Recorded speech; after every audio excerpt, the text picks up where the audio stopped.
Llegó la hora. Muy buenos días nuevamente. Es un placer para mí compartir con ustedes la mañana de hoy. Mi nombre es Osvaldo Smarrelli. Estamos transmitiendo en torno a lo que será el foro Ahorrar dinero cumpliendo con la normativa eléctrica. ¿Por qué pensar en reducción de consumos energéticos con la normativa eléctrica? Pues bien, en primer lugar, tenemos que conversar acerca de lo que es las condiciones ambientales, sociales y políticas que vienen dándose en nuestro planeta desde hace varias décadas. Exigen que cada vez más personas revisen su manera de consumir los recursos naturales y a su vez tener la capacidad de integrar todos los aspectos ambientales con un equilibrio desarrollo económico y asegurarlos en el futuro. A esto nosotros le llamamos sostenibilidad. El uso racional y eficiente de la energía siempre es uno de los objetivos de los proyectos de sostenibilidad, ya que asegura que los recursos naturales empleados para la generación de energía, que son escasos y costosos, van a durar unas generaciones más. Conozcamos mediante este foro cómo desde nuestro quehacer diario y estrategias sencillas podemos ahorrar energía y también ahorrar dinero, usándola de manera segura y eficiente. En este sentido, las normas eléctricas brindan un procedimiento detallado con los cálculos correctos para cada situación posible. En ellas definimos los tipos de dispositivos a utilizar, sus especificaciones técnicas, las distancias entre ellos y las capacidades requeridas. Por todo esto y por mucho más, es que hoy nos encontramos reunidos en este foro, el cual se desarrollará según las siguientes reglas. Las reglas del foro son muy sencillas. Se inicia la presentación en el cual se abordarán los temas indicados y los participantes podrán formular preguntas mediante el chat de transmisión en YouTube o mediante el botón de WhatsApp de la página web a la cual están ustedes en este momento viendo la transmisión. Al final de la presentación, consolidaremos las preguntas que todos ustedes tengan a bien formular, cubriendo todas esas inquietudes presentadas para que la ponente les brinde sus consideraciones.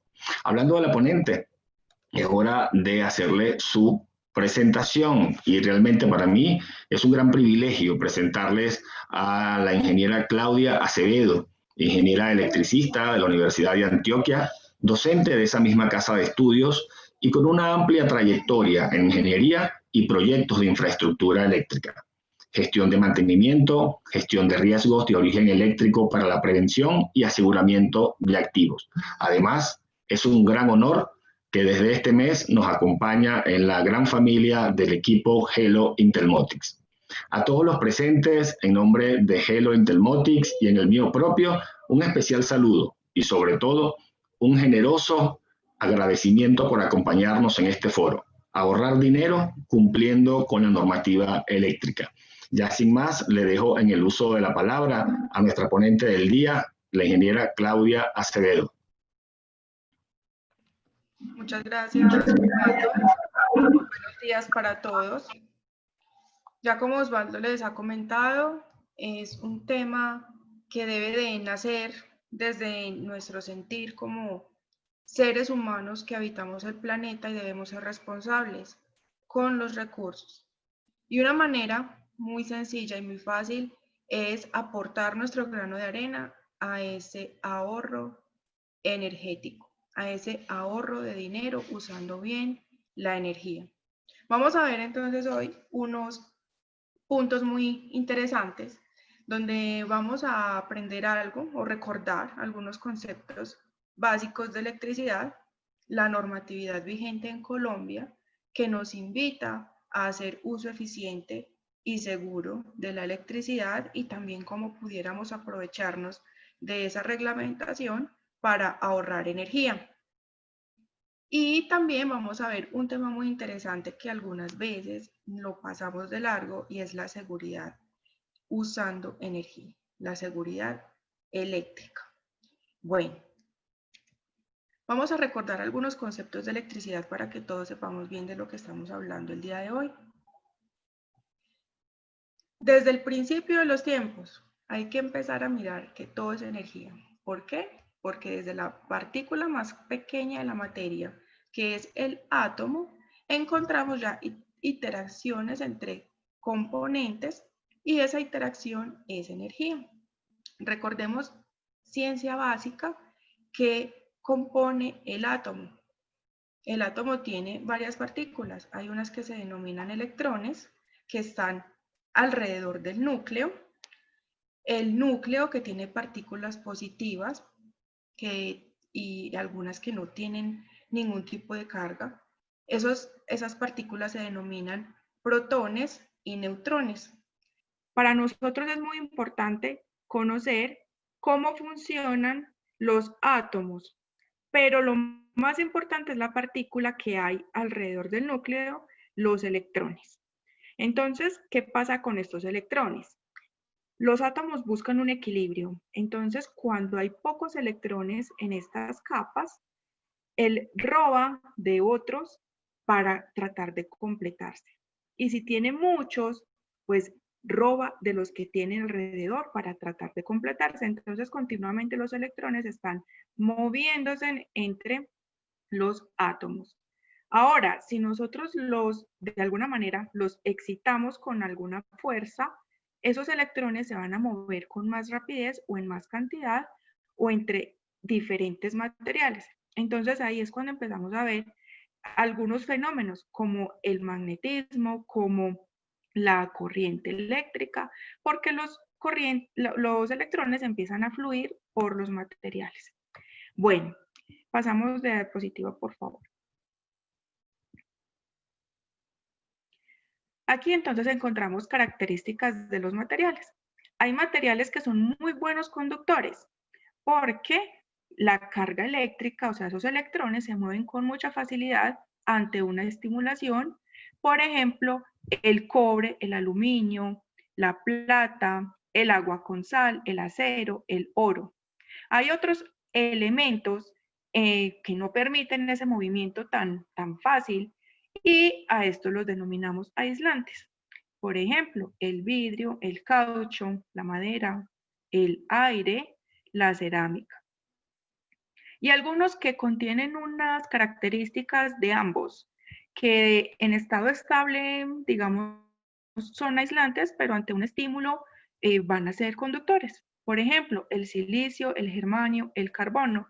Estos se utilizan mucho en electrónica cuando, digamos, sobrepasan un nivel de tensión, una temperatura, digamos, que él empieza a conducir. Entonces ahí los estamos usando ya como una especie de interruptores que permiten pasar corriente bajo algunas condiciones. Y en los dispositivos electrónicos es donde encontramos este tipo de materiales porque permiten ser, digamos, de alguna manera compuertas ante algunas señales. Pasamos de diapositiva. Otro concepto muy interesante es el circuito eléctrico. ¿Qué es el circuito eléctrico?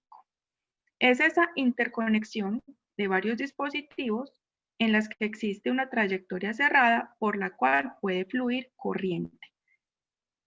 Aquí vemos un esquema muy sencillo.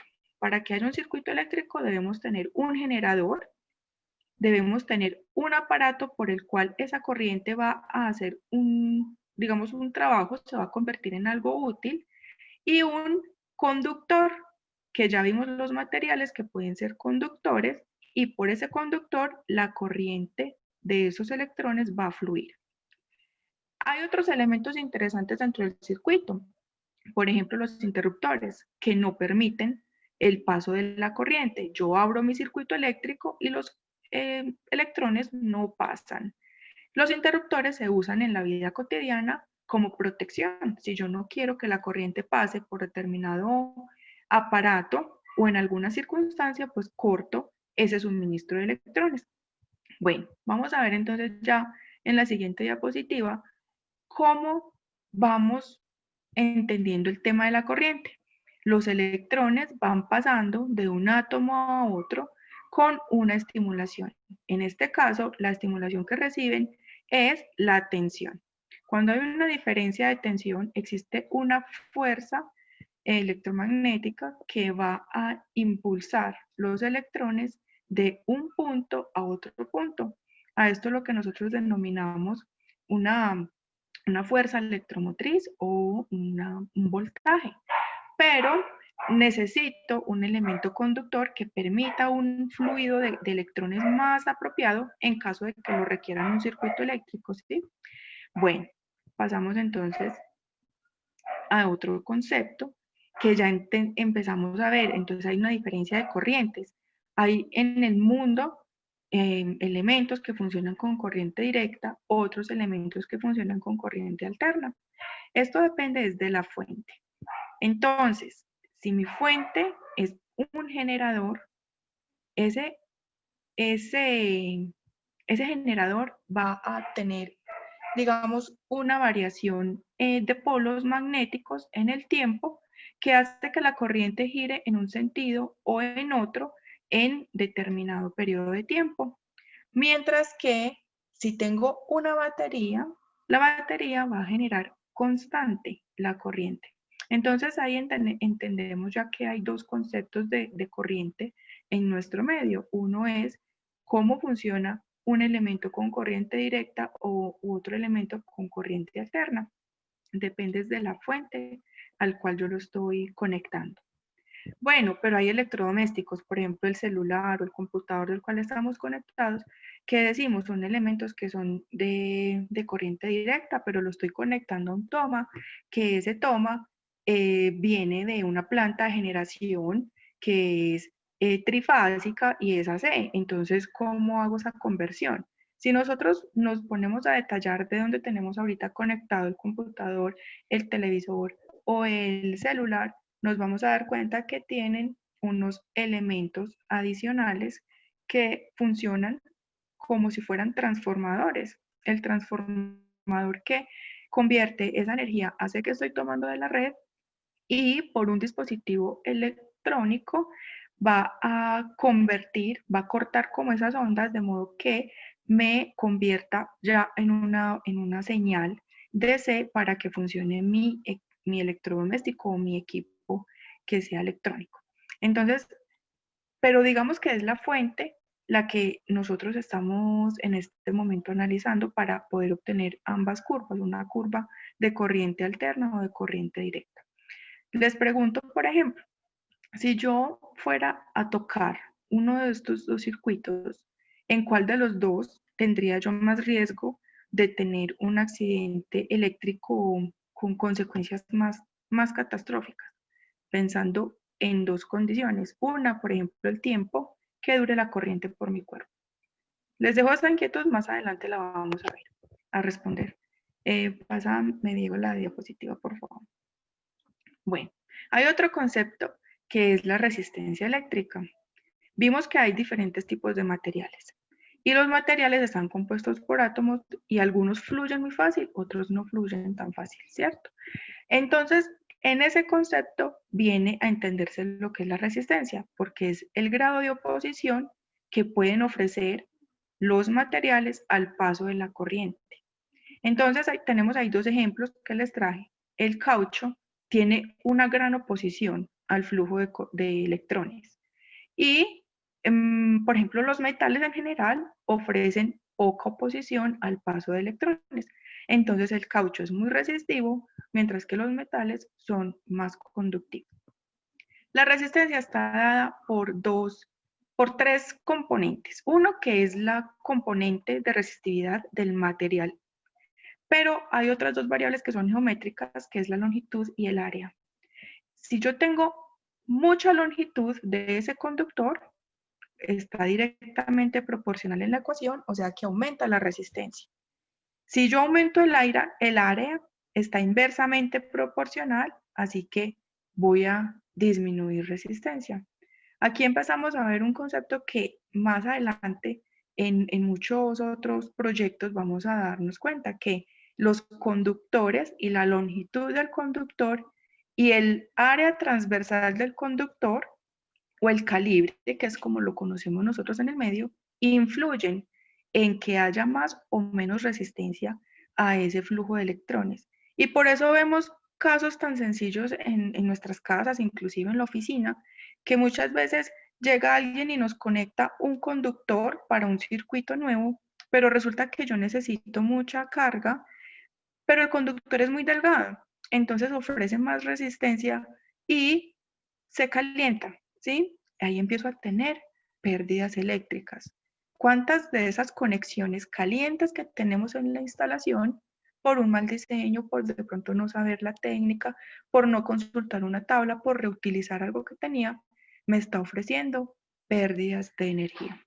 Entonces es un concepto muy sencillo, pero de que desde ahora tenemos que ir mirando cómo podemos ir reduciendo consumos energéticos, mejorando el calibre de nuestros conductores. Bueno, pasemos de diapositiva, por favor. Un concepto también interesante, el choque eléctrico. Aquí vemos un circuito, tenemos la fuente, tenemos el conductor, tenemos electrones por el conductor, pero hace parte del circuito otro elemento que está compuesto por agua con sal, que también es muy buen conductor.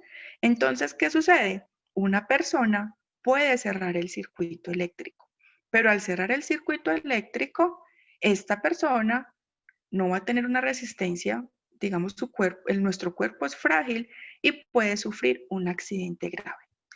Entonces, el choque eléctrico es cuando pasa corriente eléctrica a través de un organismo vivo. Puede ser una persona, puede ser un animal, ¿sí? Bueno, Edwin, pasemos.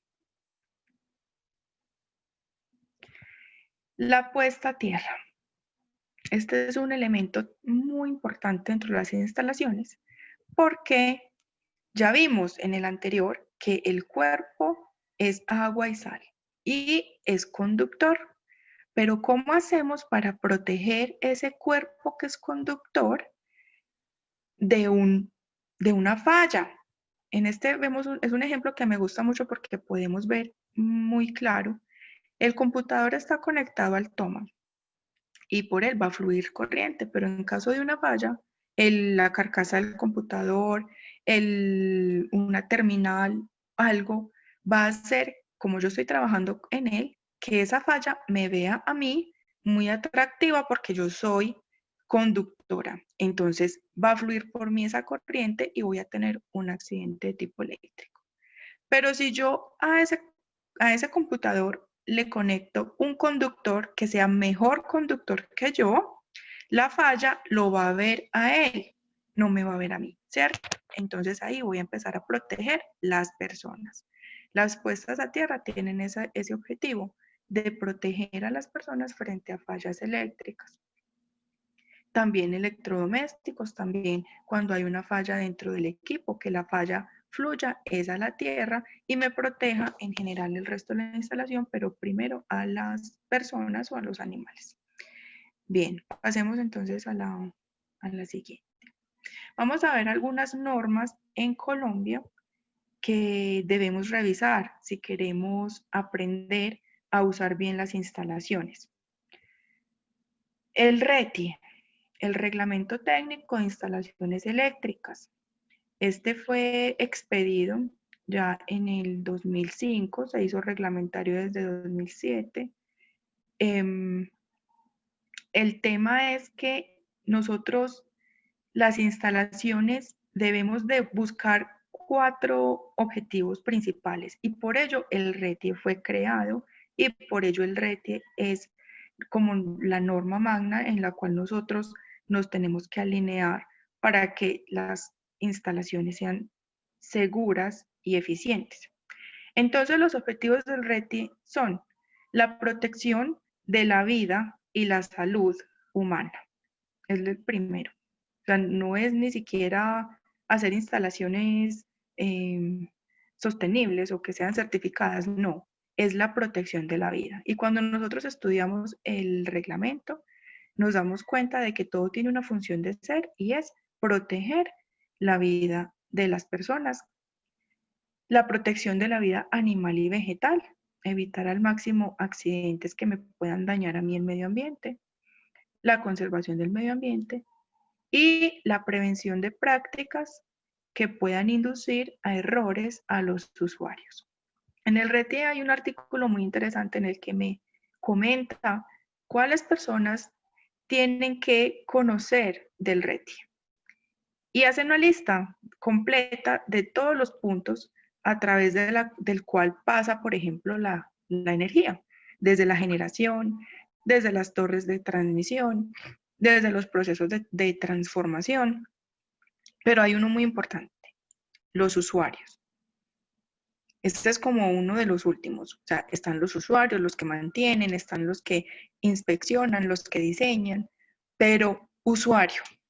Si nosotros pensamos en quién es usuario, ahí se nos abre el abanico, porque usuario soy yo, usuario eres tú, usuario es tu hijo, usuario es tu mamá, esta es tu abuela. Entonces, a esos usuarios es que va dirigida la norma. ¿Por qué? Porque todo el proceso, desde la generación hasta el diseño y la construcción de la instalación, debe buscar la seguridad de esas personas. Y la seguridad en que no se me vaya a accidentar, la seguridad en que use equipos que sean eficientes, la seguridad en que la instalación esté bien hecha, ¿cierto? Entonces ahí ya empieza a tener fundamento la normatividad. Y ojalá todas las personas lo vieran desde ese punto de vista, desde que no es un capricho, no es por cumplir norma, no es porque tengo que certificar la instalación para poder que me paguen el proyecto, sino hacerla consciente porque los usuarios van a ser incluso nuestros propios hijos, van a ser nuestros niños, van a ser nuestros abuelos. Y no queremos que ellos vayan a sufrir un accidente por culpa de no hacer las cosas bien, ¿sí? Bueno, sigamos entonces. La NTC 2050 es la norma técnica colombiana. La primera actualización fue en 1998, pero este año, en marzo, ya tenemos nueva actualización de la norma. En la norma se condensan muchos puntos importantes a tener en cuenta en las instalaciones, en los productos, los tipos de instalación y el tipo de proyecto que voy a realizar y cómo lo debo de realizar. Por ejemplo, si es un proyecto en el cual tengo que tener en cuenta que almaceno productos combustibles o si es una instalación de tipo especial, por ejemplo, hospitalario. Entonces, la norma me alinea como a cada tipo de instalación que voy a tener. Y el RETIE, el anterior que vimos, reglamenta, hace obligatorio el cumplimiento de la NTC 2050. Así que los dos van de la mano. Seguimos. La NFPA 70E. En el RETI, en el artículo 13.4, vemos que para algunas actividades muy específicas donde voy a tener contacto o posible contacto con partes energizadas, por ejemplo, en cambio de interruptores, intervenciones sobre transformadores de corriente, mantenimiento de barrajes, instalación y retiro de medidores, apertura de condensadores, macromedida, medición de tensión y corriente, entre otras, se deben cumplir los procedimientos seguros establecidos en la NFPA 70E.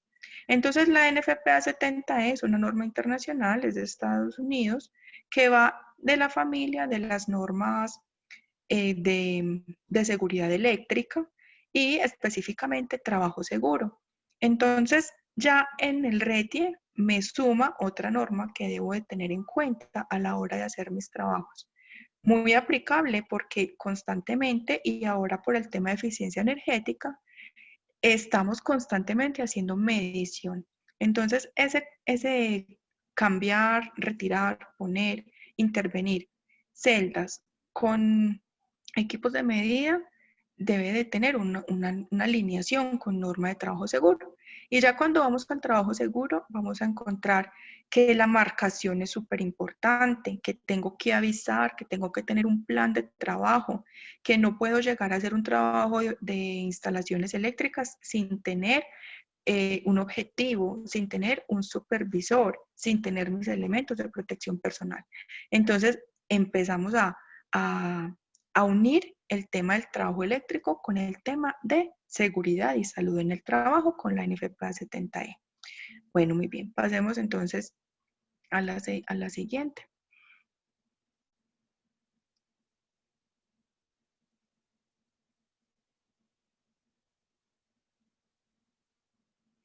Edwin, pasamos a la siguiente pantalla. El RETILAB. El RETILAB es el reglamento técnico de iluminación y alumbrado público. El tema de iluminación es un mundo, es una, digamos como un complemento a las instalaciones, porque es lo que da ya como la forma, es lo visible, ¿sí? Porque el resto de la instalación pues no se ve, no es tan detallada como la iluminación, pero ya la iluminación hace que brille la instalación, por decirlo así.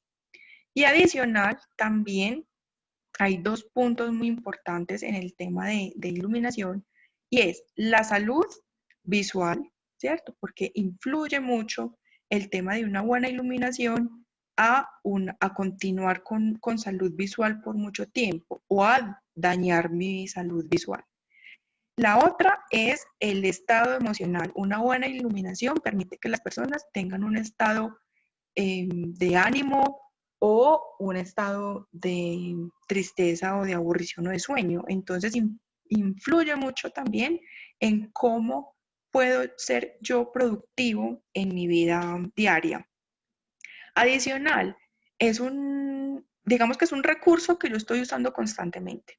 Entonces, consume mucha energía y es uno de los primeros focos a los cuales yo debo de atender si yo quiero empezar a hacer, digamos, eficiencia energética, reducir consumos. Entonces, el RECTILAB nos invita incluso desde su artículo 440.1 a que los diseños se deben de mantener bajo un valor de eficiencia energética estimado de acuerdo a cada uno de los proyectos, que vaya enfocado a que se atenúe el flujo luminoso de las fuentes, que haya un encendido y un apagado automático. No podemos dejarle como al piloto manual que vaya allá el celador, el hijo o una persona a que de acuerdo a su estado de ánimo encienda o apague las luminarias. Debemos de hacer que las cosas sean más inteligentes, de que estén de alguna manera buscando que haya ahorro energético. Muchas veces no tengo ni siquiera que apagar, sino disminuir un poco, dimerizar un poco ese flujo luminoso. Bueno, y adicional, la luz diurna. Poder tener para potenciar ese ahorro de energía, entrada de luz natural. Y sumar ambos, tanto la luz natural como la luz artificial, para que pueda tener mucho más ahorro energético. Bueno, pasemos a la siguiente. Hay otras leyes, hay otros mecanismos y documentos que han expedido desde el Ministerio de Minas y Energía para ayudar o motivar más a las organizaciones. Por ejemplo, la Ley 1715 del 2014, que nos invita a que se integren energías renovables no convencionales al sistema energético nacional. Aquí vemos, por ejemplo, en el artículo 2, en el capítulo 2, artículo 8, la promoción de la autogeneración a pequeña y gran escala y la generación distribuida. Puedo entregar excedentes a la red, que puedo tener sistemas de medición bidireccional y mecanismos simplificados de conexión para poder entregar excedentes a los autogeneradores a pequeña escala, venta de energía por parte de generadores distribuidos. Y aquí podemos ver pues en la imagen el tema de energías renovables, energía eólica, energía solar, biomasa, diferentes mecanismos y estrategias que permiten que las organizaciones o las personas también puedan ser autogeneradores de su energía, incluso vender. Entonces, es otro mecanismo que podemos ir investigando y aprovechando para ser autogeneradores y tener una ganancia adicional. Digamos que es como una inversión, es como un trabajador más, ¿cierto? Muy bien, sigamos con la siguiente. Las resoluciones CREC 015 del 2018 y 199 de 2019. Esta es muy importante tenerla en cuenta porque nos empiezan a castigar la reactiva. ¿Qué es reactiva? Empezamos entonces a preguntarnos cómo que nos van a castigar. Hasta el momento, a grandes industrias y digamos que procesos que tienen maquinaria como motores, como máquinas rotativas en general. Estas máquinas al trabajar consumen energía, pero parte de esa energía se pierde, ¿sí? Entonces estoy generando pérdidas. Parte de esa energía se devuelve a la red y no me genera trabajo. Entonces, el operador de red, si recibe, digamos, ese tipo como de energía eh, que no genera trabajo, estamos como sobrecargando la red con algo que no existe. O sea, es como si fuera un fantasma dentro de la red, para explicárselo de manera sencilla, pero digamos que eso tiene una base teórica mucho más profunda. Pero pueden castigarnos. O sea, si nosotros estamos inyectando a la red este tipo de energía, me la multan y me llega a mí una factura con ese recargo por reactiva. Entonces, a partir del año pasado, se va a empezar a castigar aún más, porque existen mecanismos, existen procesos, existen maneras de que podamos limpiar de alguna manera esa red. Por ejemplo, los bancos de capacitores para la instalación completa, bancos de capacitores para un equipo específico que inyecten esa energía que requiere el equipo, pero que no me la inyecten a la red y así proteger la red.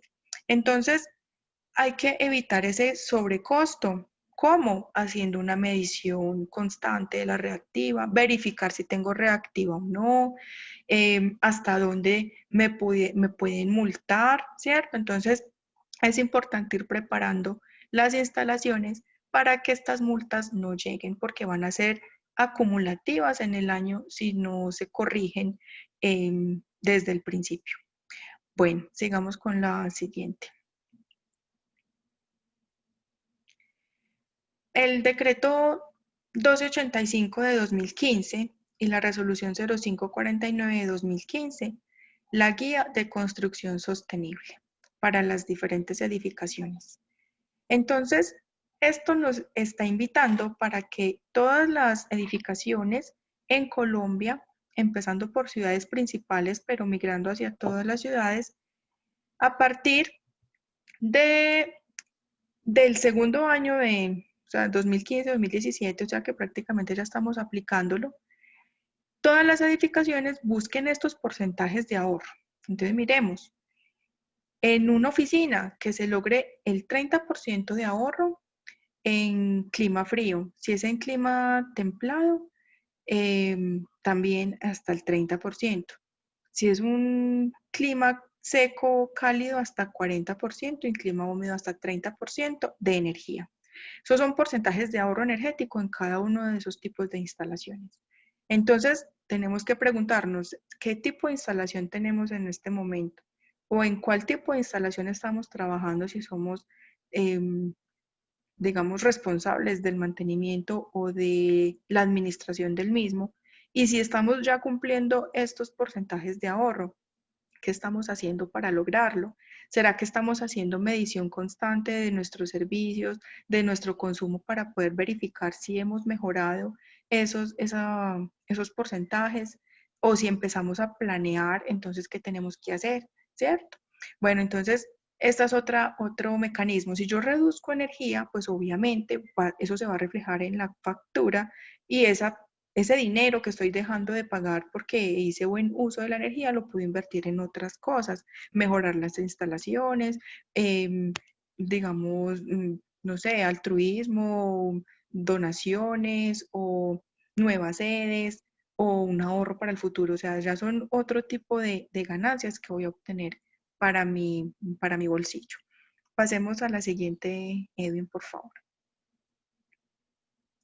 La ley 697 de 2001, donde se declara el uso racional y eficiente de la energía como un asunto de interés social, público y de conveniencia nacional, fundamental para asegurar el abastecimiento energético pleno y oportuno. Entonces miremos que desde esta ley se nos, digamos, motiva aún más, porque tanto el sector público como privado y todas las personas debemos de asegurar ese abastecimiento energético. Es muy enmarcado a la sostenibilidad, de que promocionemos energías no convencionales, que sean sostenibles con el medio ambiente, que podamos de alguna manera conservar nuestros recursos naturales. Entonces, eso es importante, o sea, es una ley que existe y que de pronto muchas personas no lo han asumido todavía, pero estamos dentro de un asunto de interés social y público y de conveniencia nacional, que es el uso racional y eficiente de la energía. Muy bien, sigamos con la otra. Bueno, resolución 41-286 del 30 de diciembre de 2016, que es el plan de acción para 2017-2022. La incorporación de criterios de construcción sostenible. Miremos los objetivos que tiene este plan de acción. La promoción y sustitución de bombillas incandescentes para ser más eficientes. El impulso a la institución de refrigeradores, sustituir refrigeradores viejos por otros de mejor eficiencia. Implementar proyectos de mejora de eficiencia en aires acondicionados. Implementar proyectos que permitan precalentamiento de agua con energía solar y proyectos que permitan autogeneración con fuentes renovables.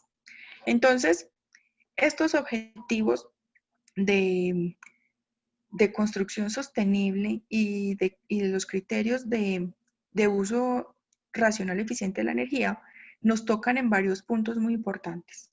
Pero en conclusión, lo que ya hemos visto, digamos, durante todas estas normas, buscan es que se reduzcan los consumos y se mantengan los recursos naturales.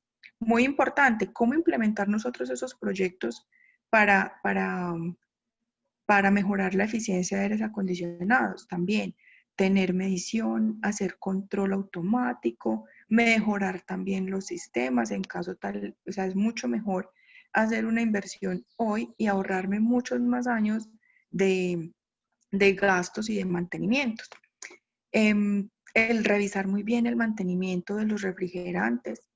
Hoy en día o sea, los sistemas pues, de refrigeración son cerrados, no deberían de haber mantenimientos, cambio de gases, porque realmente el gas no debería de estar fugándose.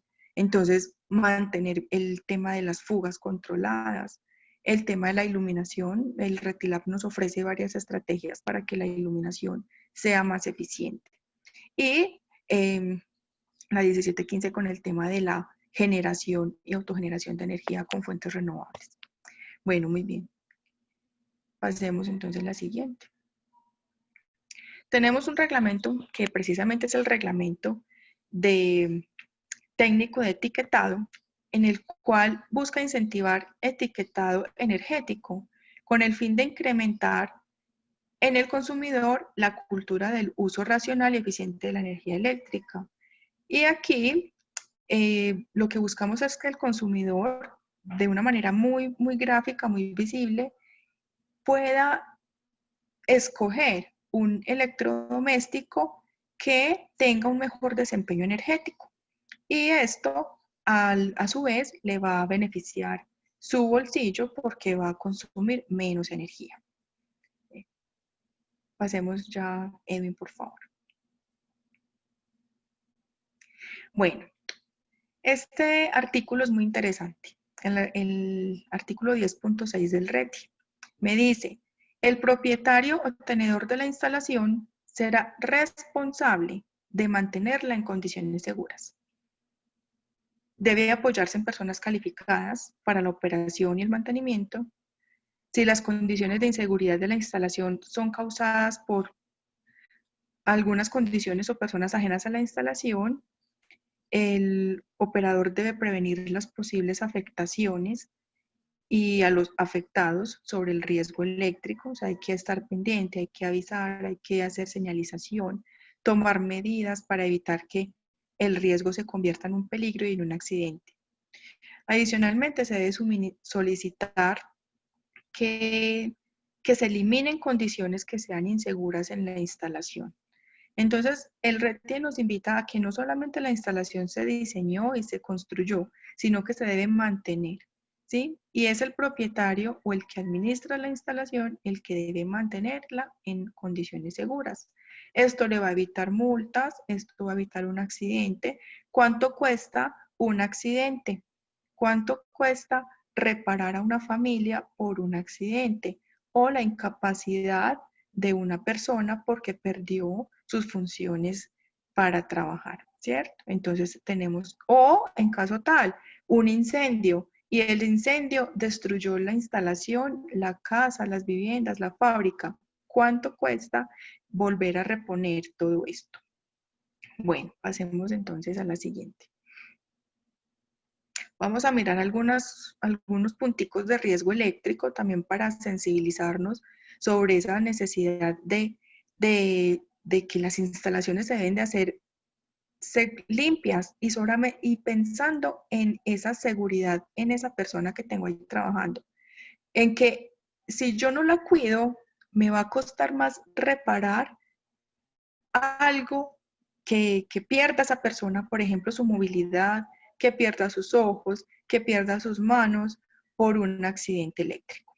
Estas son imágenes que, digamos que uno las ve muy jocosas o que uno dirá, no, eso es un montaje, pero cuando se han visto en la vida real, uno dice, es en serio que la gente hace esto, ¿cierto? Muchas veces porque no tienen a alguien que los esté supervisando, porque no tienen claro lo que van a hacer o porque no se les ha indicado lo peligroso que puede llegar a ser ese trabajo. En este momento vemos muchos, digamos que es muy recurrente el tema de la negligencia. O sea, hay una frase que todo el mundo dice y es, yo siempre lo he hecho así, nunca me ha pasado nada. Y se ve uno que a pesar de que tengan sus procedimientos, de que tengan como esas órdenes de trabajo, que les hayan dado ya las capacitaciones y los videos, más sin embargo, lo siguen haciendo. Pero nosotros, los profesionales y las personas que estemos encargadas de vigilar que las instalaciones eléctricas se hagan de manera segura, tenemos que ser incansables y seguir insistiendo. Bueno, sigamos que les quiero mostrar en el reglamento que nos dice que es el riesgo eléctrico. Es una combinación de probabilidad de que ocurra una lesión o daño y la gravedad o la gravedad de la lesión que me puede generar ese peligro. Entonces, yo puedo tener varias condiciones que pueden ser peligrosas, pero en su momento no se ha manifestado un accidente. Hacer yo esa evaluación de combinar una probabilidad de que ocurra el accidente y de la gravedad de lo que puede suceder allí, me lleva a mí a una evaluación de ese riesgo y poder decir si ese riesgo es alto, medio, bajo y qué controles voy a implementar para que esto no suceda. Pasemos, Edwin. En el RETIE hay una herramienta para hacer una evaluación de los riesgos. Se llama Matriz de Evaluación de Riesgos Eléctricos. En ella evalúo varios frentes, las personas, económico, el medio ambiente o de imagen a la empresa. Y en cada una de ellas evalúo las consecuencias y la frecuencia con la que esto sucede. Entonces, al evaluar la consecuencia y la frecuencia de cada uno de los frentes, puedo decir si el riesgo es alto, medio, bajo o muy alto y cómo voy a hacer para controlarlos. Sigue Edwin un momentito. En el RETIE me dan a mí digamos como un plan de acción para tomar en caso de que yo ya obtenga una evaluación del riesgo. Al tener esa evaluación del riesgo, existen también en la NFPA 70E, hay unas jerarquías de control de riesgo en la cual ya administrativamente, en elementos de protección personal, en el diseño, ¿sí? En el tema de monitoreo también, esto va a evitar que en el futuro se manifieste el riesgo. Entonces esas decisiones y esos controles es lo más importante, o sea, no es tanto darme cuenta, sí, yo tengo el riesgo, aquí lo tengo latente, no ha sucedido, sino cómo me voy a preparar para que no se materialice en un accidente. Vamos a ver siguiente unas imágenes.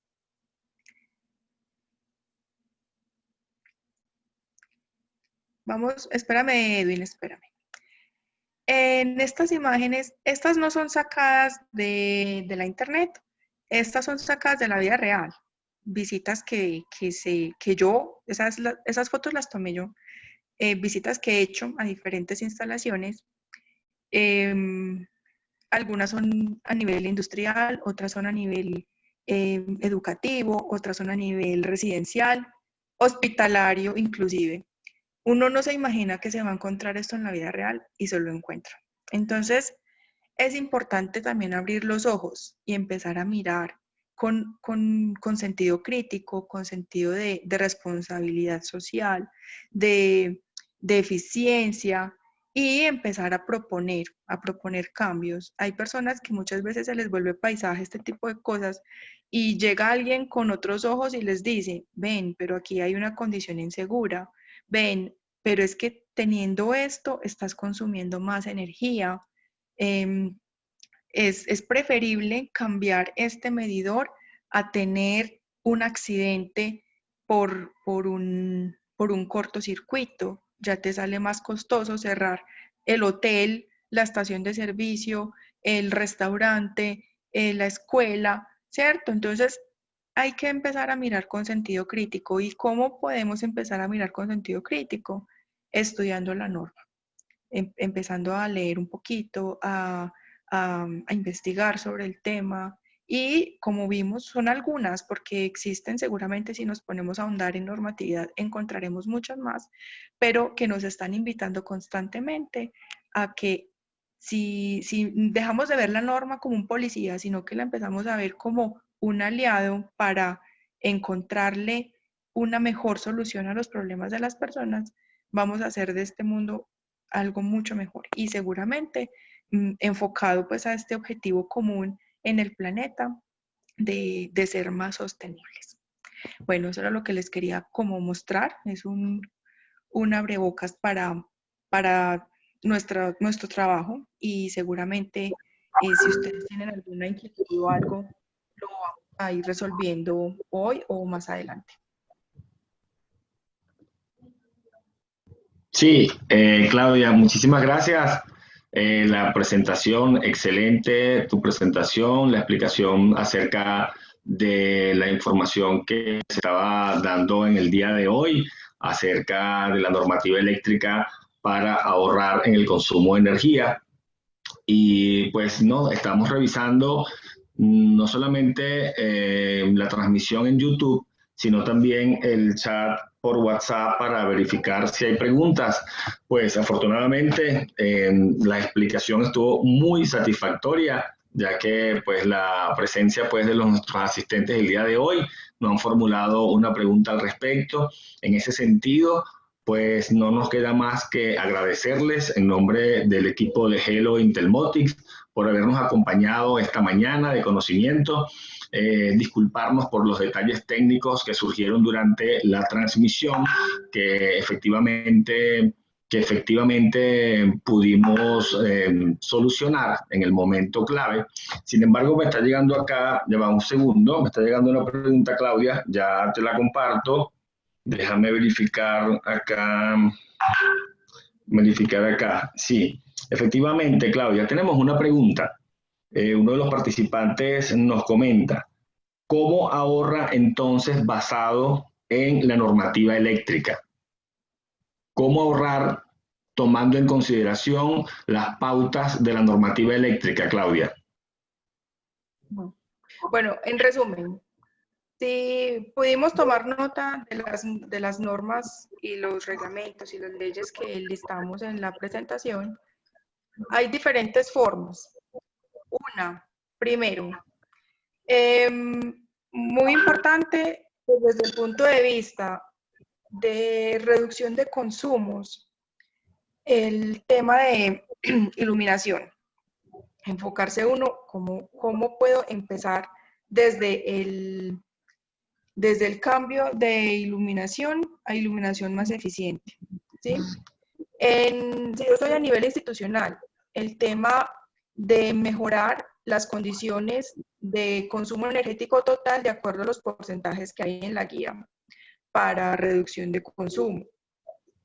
El tema de disminuir reactivo, ese es urgente, porque dependiendo de las instalaciones, muy probablemente nos va a empezar a llegar un cargo por reactiva y es importante empezar a monitorear esa reactiva y implementar la solución para el equipo o la instalación total.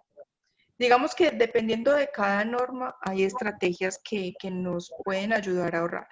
Con la 1715, el tema de ser autogeneradores. Hoy en día pues vemos muchos proyectos en los cuales se puede ser autogenerador y obtener una ganancia por esa venta de excedentes, por ejemplo, con una instalación de tipo solar.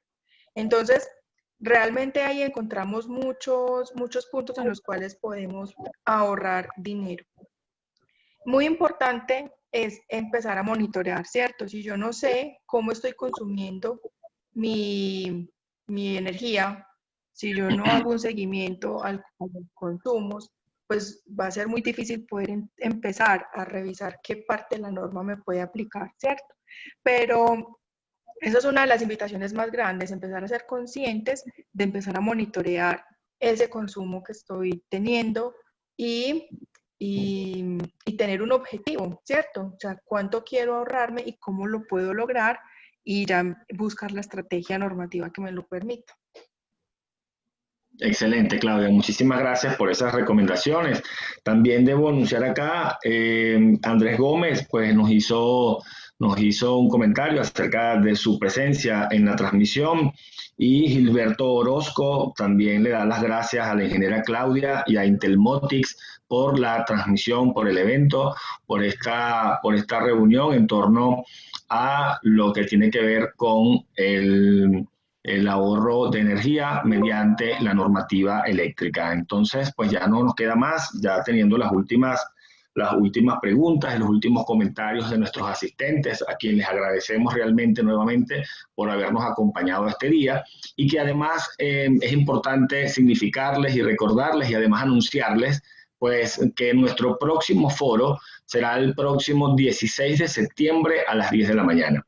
Ese foro estará definido en función a lo que debe ser la gestión de aires acondicionados y refrigeración para ahorrar energía.